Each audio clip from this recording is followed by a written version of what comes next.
요한 웨슬리는 사역에 있어서 독서가 생명줄인 것을 알았기 때문에 독서를 하든지 사역을 그만두든지 하라고 말한 적이 있습니다. 찰스 스윈들 목사님은 1984년 미국 시카고에 있는 달라스 신학교에서 목사와 강단이라는 제목으로 설교하면서 자신의 독서에 대해서 이렇게 말했습니다. 나는 스타인백에서부터 반백이란 말, 이런 말은 실제로 없지만 스타인백과 같은 음으로 끝나는 단어를 사용해서 표현을 재미있게 하기 위해서 이렇게 붙였답니다. 반백에 이르기까지 시간이 있으면 모두 다 읽는다. 나는 다른 주석서들을 읽는다. 나는 다른 목사들의 책을 읽는다. 나는 과거의 목사들의 책을 읽는다. 나는 논문도 읽고 들 수 있는 한 잡지도 많이 읽는다. 여행 중에도 나는 독서를 한다. 여행할 때 나는 아직 읽기를 시작하지 않았지만 읽고자 하는 책 7권을 가지고 간다. 독서. 왜냐하면 그것은 나의 세계이기 때문이다. 독서하지 않으면 나는 생기를 잃어버리고 시대에 뒤지게 된다. 나는 우리 교인들이 읽고 있는 책이 무엇인지 관심을 갖는다. 나는 그런 식으로 내 가까이에서 세상 돌아가는 얘기를 해주는 상이한 사람들로부터 자극을 받는다라고 이야기를 했습니다. 성서침례대학원대학교의 교수이셨던 장두만 박사님은 지금은 고인이 되셨습니다만 그의 책 강해설교 작성법이란 책에서 이렇게 말했습니다.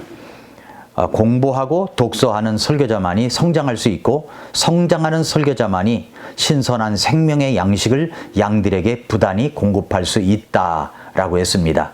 여러 책들을 읽어야 됩니다.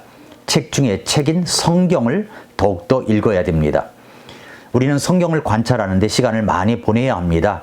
먼저 여러분이 이제 감기 기운이 있는 것 같고 목이 아파서 이비인후과 병원에 가면 이제 의사가 어떻게 진단합니까? 혀를 내밀어 봐라. 아 소리를 내봐라. 그래서 목의 안을 살피고 그렇게 합니다. 그리고 처방을 하죠. 여러분 누가 목이 아프다고 하면 우리가 그 사람에게 입을 아 하면서 벌려보라고 하고 입안을 들여다본다고 해서 그 사람이 어디가 아픈지 목이 부었는지 어떤 처방을 할지 알 수가 있을까요? 평생을 들여다본다고 해도 잘 모를 것입니다. 왜냐하면 전문의가 아니기 때문이죠.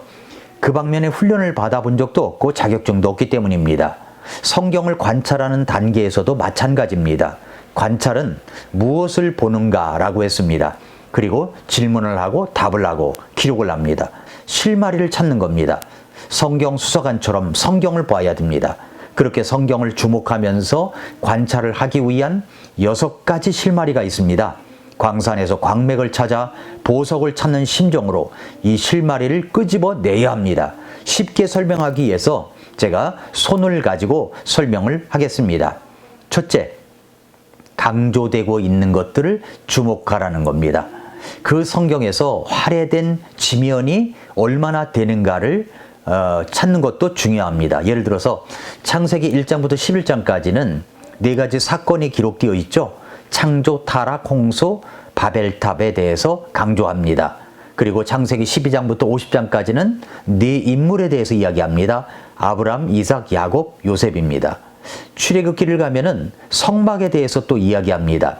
성막은 황금의 집이라고 합니다. 왜 황금의 집인 성막 연구가 필요한 것일까요?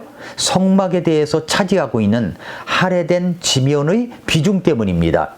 이 성막에 대한 성경에서의 언급은 한두 군데 나타나는 것이 아닙니다. 출애굽기에서 13장, 레위기에서 18장, 민수기에서 13장, 신명기에 2장, 히브리서 4장 이렇게 모두 합하면 50장이 됩니다. 적어도 성막의 내용은 창세기 분량만큼이 되기 때문에 그것이 차지하는 비중이 엄청 크기 때문에 그 크기를 봐서 우리가 성경을 갖다가 강조되고 있는 것들을 우리가 주목할 필요가 있는 겁니다. 신약에 와서 사도 바울이 강조하고 있는 것이 교리적인 부분과 생활적인 부분입니다. 에베소서 같은 경우는 1장부터 3장까지는 교리, 4장부터 6장까지는 실생활에 대한 부분이죠. 할애된 지면의 양을 보는 겁니다. 그리고 이제 명시된 목적을 보고 실마리를 찾아야 합니다. 성경의 기자들은 자기들이 왜 이것을 기록했는지를 명시하고 있죠. 대표적인 예가 이제 바로 요한복음 20장 30절부터 31절입니다. 진실로 예수님께서 자기 제자들 앞에서 이 책에 기록되지 않은 다른 표적들도 많이 행하셨으나 이것들을 내가 기록함은, 여기 목적이 나오죠? 이것들을 내가 기록함은 예수님께서 하나님의 아들 그리스도이심을 너희가 믿게 하려 함이요 또 믿고 그분의 이름을 통해 생명을 얻게 하려 함이니라 라고 했습니다.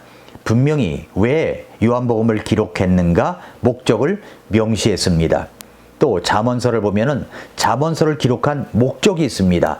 그것이 1장 2절부터 6절에 기록되어 있습니다. 나중에 시간 내서 한번 읽어보시기 바랍니다. 또한 강조하고 싶은 것을 특별한 위치에 놓고 있는 것을 이제 발견하는 겁니다. 예수님의 제자들을 언급할 때 누가복음 이제 6장에 보면은 제자들이 이제 등장하는데 짝을 이루어 기록한 것을 볼 수가 있죠. 시몬 베드로와 안드레, 야고보와 요한, 빌립과 바돌로메, 마테와 도마, 그리고 알페오의 아들 야고보와 열심당원 시몬, 야고보의 아들 요다, 그리고 가룟유다. 이렇게 이제 순서적으로 짝을 이루고 순서를 정했습니다. 왜 그랬을까요? 그런 것에 대해서 한번 연구해 볼 필요가 있는 거죠. 그리고 또한 작은 것에서 큰 것으로 또는 그 반대로 전환하는 것을 발견해야 됩니다. 사무엘상 전체를 볼 때 다윗의 생애를 언급하는데 다윗의 생애가 보니까 상승세를 타다가 11장, 12장에서 다윗이 범죄하고 그 다음에 밑으로는 이제 타락의 분위기로 갑니다. 이런 것들도 볼 줄 알아야 됩니다. 첫 번째는 뭐라고 그랬습니까? 강조되고 있는 것들에 주목하라. 자, 그 다음에 두 번째로는 반복되고 있는 것들을 주목하라는 겁니다. 무엇을 자주 반복하고 있는가를 봐야 합니다. 예를 들어서 사무엘상 25장에 보면은 다윗과 나발의 사건 속에서 아비가일이 등장하죠. 아비가일은 참 지혜로운 여인입니다. 네, 아비가일이 엎드려 나발의 어리석은 행동에 대하여 상황을 반전시키기 위해 다윗의 앞에 엎드려서 아비가일이 이야기한 내용이 나옵니다. 거기에 보면은 내 주여 주라는 이 말을 흔한 말로 말끝마다 이야기하고 있는 것을 볼 수가 있습니다. 그렇게 반복되고 있는 것을 주목해야 합니다. 주여 용어들을 반복하고 있는 것을 찾는 것입니다. 시편 136편에서도 감사하라 그분의 긍휼은 영원하도다를 9절마다 반복하고 있죠. 이렇게 무엇이 반복되고 있는가 이런 것들을 주목할 필요가 있습니다. 세 번째로 서로 연관된 것들을 주목하라는 겁니다. 그러니까 전체와 부분, 한 범주와 그 범주에 속한 개체들, 전체의 그림과 그 세부적인 묘사의 관계를 말하는 겁니다. 예를 들어서 마태복음 6장에서 1절은 이렇게 말씀하고 있죠. 너희는 사람들에게 보이기 위해 그들 앞에서 구제하지 않도록 주의하라. 그러지 않으면 너희가 하늘에 계신 너희 아버지께 아무 보상도 받지 못하느니라. 그렇게 말하면서 6장에서 세 가지 주제에 대해서 말합니다. 2절부터 4절까지는 구제에 관하여, 그리고 5절부터 15절까지는 기도에 관하여, 그리고 16절부터 18절까지는 금식에 관하여서 이야기합니다. 이렇게 이제 한 범주가 전체 범주로 어떻게 연결되는가를 볼 수가 있고요. 창세기 1장 1절에서도 처음에 하나님께서 하늘과 땅을 창조하시니라 딱 선포하고 시작하지 않습니까? 그리고 끝나면 천지 창조가 어떻게 이루어졌는지 알 수가 없을 텐데, 첫째 날에는 창세기 1장 3절부터 5절까지는 빛을 창조하셨고, 둘째 날에는 물과 하늘을 나누셨고 6절부터 8절, 셋째 날에는 땅을 드러내시고 각종 식물을 자라게 하셨습니다. 9절부터 13절.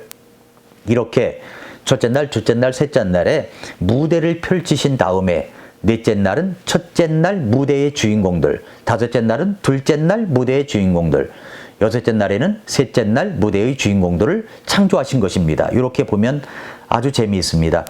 그렇게 서로 연관된 것들을 주목하여 관찰하는 겁니다. 질문하고 답을 주는 형식도 연관된 것을 주목하게 합니다. 원인과 결과적인 것도 찾을 수가 있습니다. 이렇게 이제 세 번째 이야기했고요. 넷째로는 서로 비슷한 것들과 상반된 것들을 주목하는 겁니다. 직유법으로 말한 것들이 있죠. 뭐뭐 같이, 뭐뭐처럼. 예를 들어서 시편 42편 1절에서 오 하나님이여 사슴이 물 있는 시내를 찾기에 갈급함 같이 내 혼이 주를 찾기에 그렇게 갈급하나이다 라고 했습니다. 직유법을 써서 생생하게 그 마음을 묘사했습니다. 왜 성경을 공부하는가? 라는 질문에 답을 하기 위해서 베드로전서 2장 2절에 보면은 새로 태어난 아기들로서 말씀의 순수한 젖을 사모하라 라고 했죠. 예, 영어 성경에 보면은 시편 42편도 베드로전서 2장 2절도 as라는 단어를 썼습니다. 지규의 관용골을 만들어 뭐뭐처럼입니다. 갓난아기처럼 실감이 나지 않습니까? 죽이면 그런 것이 아니라 은유도 그런 것이 많습니다. 자, 다섯 번째로 서로 상반된 것들을 주목하는 겁니다. 비교의 다른 쪽면은 대조입니다. 예를 들어서 그러나가 나올 때가 있죠. 예수님의 산상수훈 가운데 5장 21절에서 옛사람들이 너는 살인하지 말라. 누구든지 살인하는 자는 심판의 위험에 처하게 되리라 라고 말하였음을 너희가 들었으나 그랬죠. 들었으나 그러나입니다. 이런 말씀이 5장 27절, 31절, 33절, 38절, 43절에 같은 방식으로 상반된 것들을 강조하는 내용이 나옵니다. 자, 이제 마지막입니다. 마지막으로 실생활에 도움이 되는 것들을 주목하는 겁니다. 감정이입을 시켜서 생각해 보면 실생활에 도움이 됩니다. 예를 들어서 아브라함이 모리아산에 이삭을 데리고 약속의 시인 그 아들을 지하여 희생헌물로 드리려고 갑니다. 하나님의 말씀을 듣고 청년인 아들 이삭을 데리고 가죠. 아들 이삭이 묻습니다. 아버지, 나무와 불도 준비했는데 헌물로 쓸 것은 어디 있습니까?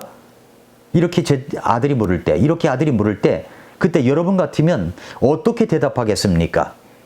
그렇게 그 주인공의 마음에 감정이입을 내서 생각을 해보고 적용을 하는 겁니다. 창세기에서 노아가 홍수가 끝나고 큰 실수를 저지르죠. 그만 포도주를 마시고 벌거벗고 자고 있었던 겁니다. 성경은 노아가 완벽한 사람이 아니라는 것을 보여줍니다. 우리와 똑같은 인간입니다. 이런 노아의 모습이 주는 교훈은 무엇일까요? 이렇게 이제 실생활에 적용할 것으로 관찰하고 적용하는 것입니다. 사랑하는 성도 여러분, 애청자 여러분, 이렇게 강조되고 있는 것들, 반복되고 있는 것들, 서로 연관된 것들, 서로 비슷한 것들, 서로 상반된 것들, 그리고 실생활에 도움이 되는 것들을 관찰하고 찾아내는 것입니다. 성경 읽는 수준을 높이는 여러분들이 되시기를 축복합니다. 오늘도 미라클 모닝입니다.